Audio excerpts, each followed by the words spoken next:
So I'm here in my room. I've got my computer turned on in front of me.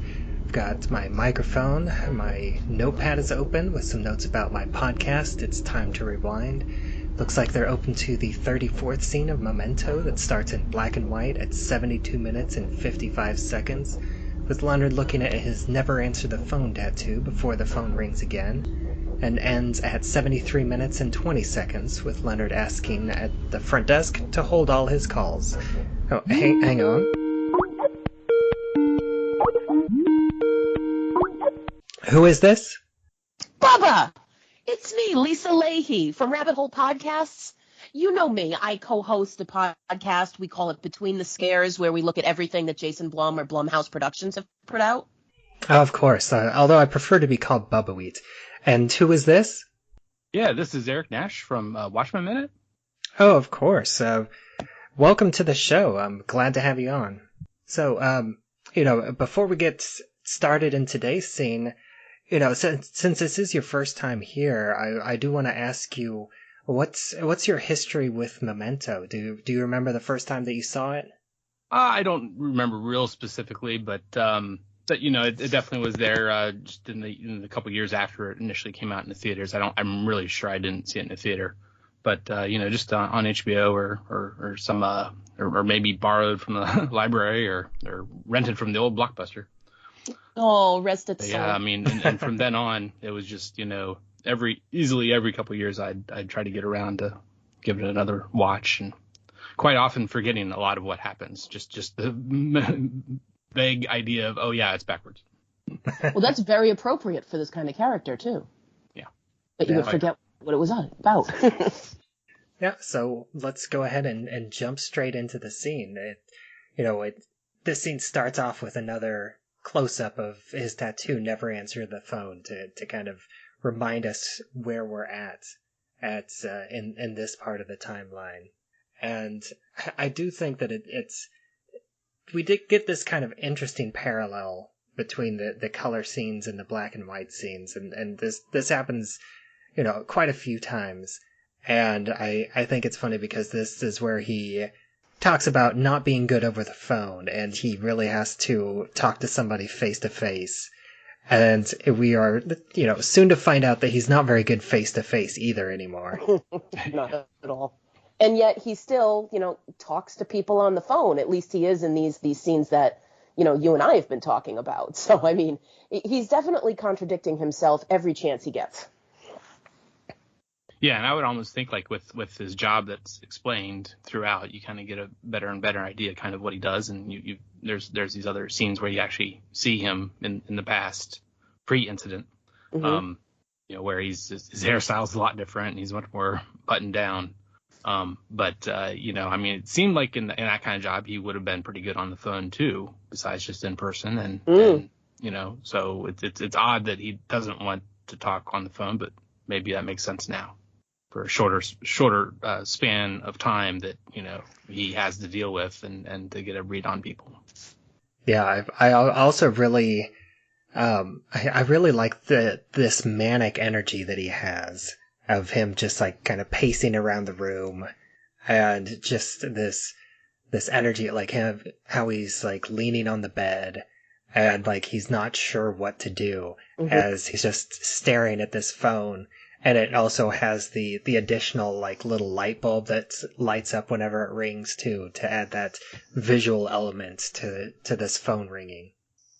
It's almost got like this emergency kind of quality, right? Like it looks like one of those bubbles in the old time like police movies and stuff, they pop it on the top, and it's this. It's almost like the classic bat phone. Yeah, it's this urgency, like answer me, and then at the same time, like you kind of wonder how focused he is right now, because he's just that urgent adrenaline panic, and he doesn't know who's on the phone. He doesn't know why they're calling him, yet he still knows like I shouldn't be answering it. And he probably doesn't know where he is. All he's focused on is that phone. I mean, I can't even imagine what's going through his head. Yeah, it's pretty crazy. And then, this is a pretty short scene. We really just get him like pacing around the room with the phone ringing, and then he calls the front desk, and I do like the confirmation, not that we expected anybody different, but the fact that it is Bert working the front desk. Mm-hmm. And he's in room 21, not 304. Mm-hmm. Yeah, so he's on the ground level here. Yep. I would imagine. Yep. That key that he gets back from Natalie, it says 304. So you get this, like, if you're after a number of watchings, you start paying attention to, okay, which room is he in now? What's he doing there? And, the details start coming back to you. Mm-hmm. Well, yeah, in this room, I mean, it does have the shaving cream can and the bag, laid out on it in the same way it is when Bert shows him the first of the two rooms in that one scene where he has to take him to the second room. Yep. I love that scene. Always get a receipt. Yeah, and I do like that it is a very quick confirmation, because it's like he calls the front desk, and I almost feel like you get just a slight hint of Bert's personality, even though we don't hear his half of the conversation, where he does like remind Leonard that it's Bert, and he's like, front desk, yeah, Bert. So it's like you get this impression that even though Bert knows what's going on, I'm sure at this point he's probably heard it at least once, but just the fact that Bert is still kind of surprised, and he has to mention, like, remind him that his name is Bert. He has to kind of put that in, and it's like, oh yeah, Bert. I can only imagine what it's like when Bert hangs out with his buddies. Oh, sorry, having a beer, having some cigars, and oh, I got him in 4 rooms now. You can imagine his version of the story. Yeah, and it probably gets bigger each time he tells it too. Absolutely. He's the perfect fish story.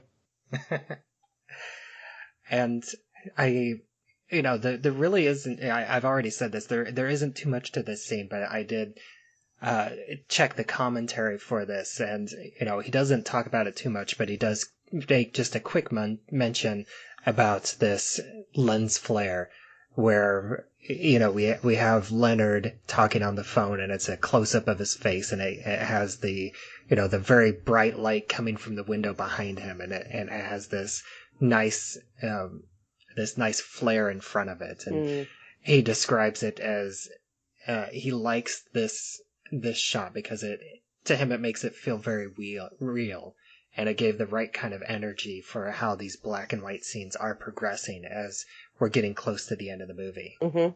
Definitely. I agree with you there. Yeah, and I even had you say it makes it feel real, and I had the documentary feel in my notes. Yeah. That's a great point. Yeah, he definitely mentions the documentary feel in the black and white scenes. I think more than once throughout the commentary track on the movie, and it really does. And although as it progresses, it does start to feel less documentary like, and it more movie like, as the camera starts getting more of the close-ups and starts moving and tracking with Leonard as his mental state changes. Like, that this scene in particular, it has a lot of cuts and pans as it follows Leonard around. Mm-hmm. Where in a lot of the earlier scenes, we get a lot more of the high angle shots. And I mean, especially earlier on, now we're starting to get into Leonard's panic as things are starting to sort of unravel for him. But, early on, he's trying to gain our trust. He's trying to make sure that we, through essentially the phone, are, taking him on as somebody trustworthy. It's like, well, I know what I'm talking about. Here's this condition. I'm going to explain it to you so you understand what it's like. He's got this ethos that he's building and trying to make sure that we see him as credible. And like Eric said, you have edges of Leonard before the incident playing through a lot of these black and white scenes because he's establishing who he is, and he's somebody that you should trust. ironically enough, being an insurance claims check, and he's probably somebody you shouldn't trust if you're, on the wrong side of it. But this was a guy who has authority. This is a guy who was making the decisions. So, that sort of goes right hand in hand with that documentary feel too. And now it's all just coming apart. Yeah. And then for the, never answer the phone tattoo, I was having my fiance watch this for the first time, and virtually any Nolan stuff she has not seen, only I guess parts of The Prestige. So I definitely want to probably be the next one she could watch in full, though. But when as soon as she saw that, having her make some comments at home, it's definitely a good thing we're not at the theater, but making some comments at home throughout and having some guesses as to what kind of how it might end up. But definitely when she saw that tattoo, it's like, oh, now we know that he shouldn't be, and he'd realize he shouldn't have been talking on the phone this whole time in these black and white scenes. Yeah, it's definitely something that, I mean, some people have a good feel for voices, but it's even harder to get a read on people whenever it's just their voice, and doubly hard if you have Leonard's condition. But that's really the end of my notes. I don't have a whole lot for this scene. Do either of you have anything else for this specific scene? Essentially just kind of that this is kind of, I feel like it's kind of, I think you were saying it earlier a little bit, like kind of like the shot, at least the shots from a shot perspective, it was kind of a bit more calm so far in him talking on the phone mostly. Up to this point, these black and white scenes. But I feel like these 4 segments that you gave me are, this kind of this gradual ramp up in getting more chaotic. Things getting just kind of more off the wall, and it's just getting too intense almost. Yeah. This is the good stuff. All right. Well, I think that's time to cut our discussion short on this scene, and we'll have you back next week and for the next 4 weeks to talk about some more of these black and white scenes and get to see this progression as it goes on. And, I'd like to thank you, Eric, for joining us. And for any listeners that haven't heard you or your work, why don't you go ahead and take a minute to let them know where else you can be found online. Just like I mentioned at the top, I did Watchmen Minute. That's a completed podcast. Probably never to come back. We did it minute by minute for the director's cut. And then we even, just because at the time we got done with that is right about when the HBO series started. So we just moved on to that episode by episode. So that's out there. And then just the 2 other shows that I'm kind of in the middle-ish of are Almost Famous Minute and Feels Like Weezer. And you can kind of guess what Almost Famous Minute would be. Feels Like Weezer is just the kind of cousin to the format with Gwen Song by Song of the band Weezer's. Oh, that's cool. Yeah. And thank you as always, Lisa, for joining me as my co-host for these black and white segments. Oh, I love it. Always happy to join you. And as always, I am Bubbawheat, and you can find me on Twitter where I'm at Bubbawheat, and you can find this show, It's Time to Rewind, on anywhere that you listen to podcasts. We also have a Facebook group, It's Time to Rewind, a time loop group. You can join that to discuss episodes as they come out, as well as have any sort of discussions about time loop movies or TV shows in general. And until next time, I assume I've already told you about Memento. Oh, only every time I see you. Front desk? Bert, right. This is Mr. Shelby in room 21. Yeah, that's the thing. I don't want any calls. Nope, none at all.